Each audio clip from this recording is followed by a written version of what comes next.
ಕಾಶ್ಮೀರದಲ್ಲಿ ಉಗ್ರರ ಅಟ್ಟಹಾಸ ವಿಚಾರಕ್ಕೆ ಸಂಬಂಧಪಟ್ಟಂತೆ ಇದು ರಾಜಕೀಯ ಮಾಡುವಂತ ವಿಚಾರ ಅಲ್ಲ. ಯಾರು ಈ ವಿಚಾರದಲ್ಲಿ ರಾಜಕೀಯ ಮಾಡಬಾರದು ಅಂತೇಳಿ ಡಿಸಿಎಂ ಡಿಕೆ ಶಿವಕುಮಾರ್ ಅವರು ಮೈಸೂರಿನಲ್ಲಿ ಮಾತನಾಡಿದ್ದಾರೆ. ಹೊರದೇಶದಿಂದ ಬಂದು ಶಾಂತಿ ಕದಡ್ತಾ ಇದ್ದಾರೆ, ಅವರನ್ನ ಮುಗಿಸುವಂತ ಕೆಲಸ ಆಗಬೇಕು. ಜೊತೆಗೆ ಈ ವಿಷಯ ಏನಿದೆ ಇದು ರಾಜಕೀಯ ಮಾಡುವಂತ ವಿಚಾರ ಅಲ್ವೇ ಅಲ್ಲ. ಯಾರು ಈ ವಿಚಾರದಲ್ಲಿ ರಾಜಕೀಯ ಮಾಡಬಾರದು. ಹೊರದೇಶದಿಂದ ಬಂದು ಈ ರೀತಿಯಾಗಿ ಶಾಂತಿ ಕದಡ್ತಾ ಇದ್ದಾರಲ್ಲ, ಅವ್ರನ್ನ ಮುಗಿಸಬೇಕು.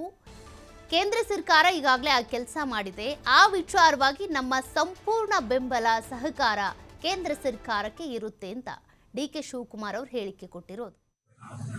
ಈಗ ನಾವು ಟೀಕೆ ಮಾಡಿಕೊಂಡು ಒಬ್ರಿಗೊಬ್ರಿಗೆ ಹೆಸರು ಹೆಚ್ಚಾಡಿಸುವಂತ ಸಂದರ್ಭ ಅಲ್ಲ ಇದು. ಯಾರೇ ಆಗಿರಲಿ, ಬಿಜೆಪಿ ಆಗಲಿ, ವೈಫಲ್ಯ ಆಗಿರಲಿ, ಇದನ್ನೇ ಆಗಿರಲಿ, ಅದು ಅವ್ರು ಏನ್ ಬೇಕಾದ್ರೂ ಸ್ಟೇಟ್ಮೆಂಟ್ ಕೊಡ್ಲಿ. ಆಸ್ ಅ ಪೊಲಿಟಿಕಲ್ ಪಾರ್ಟಿ ನಾನೊಬ್ಬ ರೆಸ್ಪಾನ್ಸಿಬಲ್ ಪಕ್ಷದ ಅಧ್ಯಕ್ಷ ಆಗಿದ್ದೇನೆ, ನಂಗೆ ಇಷ್ಟ ಇಲ್ಲ. ನಾವು ಇದಕ್ಕೆ ಸದ್ಯಕ್ಕೆ ನಾವು ಫಸ್ಟ್ ಜನರಿಗೆ ಶಾಂತಿ ಎಲ್ಲೂ ಕೂಡ ಅದರಿಂದ ರಾಜ್ಯಗಳಲ್ಲಿ ಎಲ್ಲೇ ಆಗ್ಲಿ ಯಾರು ಒಬ್ರು ಮಾತಾಡಕ್ ಹೋದ್ರೆ ಬೇರೆಯವರೆಲ್ಲ ಅದನ್ನ ಲೀಡ್ ಮಾಡಿಕೊಂಡು ಬೆಳಗ್ಗೆ ಸಾಯಂಕಾಲ ನಮ್ಮ ಮಾತುಗಳೇ ಹಾರ ಆಗ್ತದೆ. ಅದು ನನಗೆ ಇಷ್ಟ ಇಲ್ಲ. ನನಗೆ ಜನರಿಗೆ ನೆಮ್ಮದಿ ಇಂಪಾರ್ಟೆಂಟ್.